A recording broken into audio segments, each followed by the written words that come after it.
అందరికీ నమస్కారం అండి. నా పేరు డాక్టర్ నందన్ వేమూరి.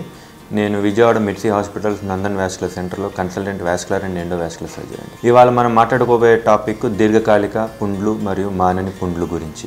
ఇవి ఎవరిలో ఎక్కువ చూస్తామో దీర్ఘకాలిక పుండ్లు మానని పుండ్లు అంటే ఫస్ట్ షుగర్ ఉన్న వాళ్ళలో, రెండు సిగరెట్లు తాగే పేషెంట్స్లో.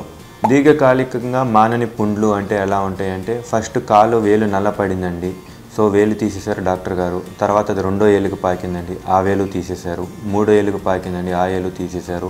ఇంత చేసినా కూడా పుండు మానట్లేదండి, 5-6 నెలలు బట్టి పుండు అట్లాగే ఉంది అని అంటారు. దీన్ని ఏమంటామంటే మనం ఆర్టీరియల్ ఇన్సఫిషియన్సీ అంటాము. దీర్ఘకాలికంగా షుగరు, బీపీ ఇటువంటివన్నీ ఉండటం వల్ల కాళ్ళలో రక్తనాళాలు గట్టిపడిపోయి కాళ్ళకి బ్లడ్ సప్లై తక్కువయ్యి ఇట్లా పుండ్లు మానకుండా ఉండటం అనేది జరుగుతుందండి. మనం హార్ట్కి యాంజియోగ్రామ్ చేయించుకున్నట్టే ఆ వేళ కాళ్ళకు కూడా యాంజియోగ్రామ్ చేయించుకోవాల్సిన అవసరం ఉంటుంది. యాంజియోగ్రామ్లో చిన్న చిన్న బ్లాక్స్ ఉంటే మన హార్ట్కి యాంజియోప్లాస్టీ చేసినట్టే, స్టంట్ పెట్టినట్టే కాళ్ళకు కూడా యాంజియోప్లాస్టీను స్టంటో పెట్టుకుని కాళ్ళకి బ్లడ్ సప్లై ఇంప్రూవ్ చేసుకుని మనం ఆ గాయానికి రెగ్యులర్గా డ్రెస్సింగ్స్ చేసుకుంటా ఉంటే డ్రెస్సింగ్స్ గాయం మానిపోయే అవకాశాలు చాలా ఉంటాయండి. కాలు పోయే అవకాశం కూడా చాలా తక్కువ ఉంటుంది.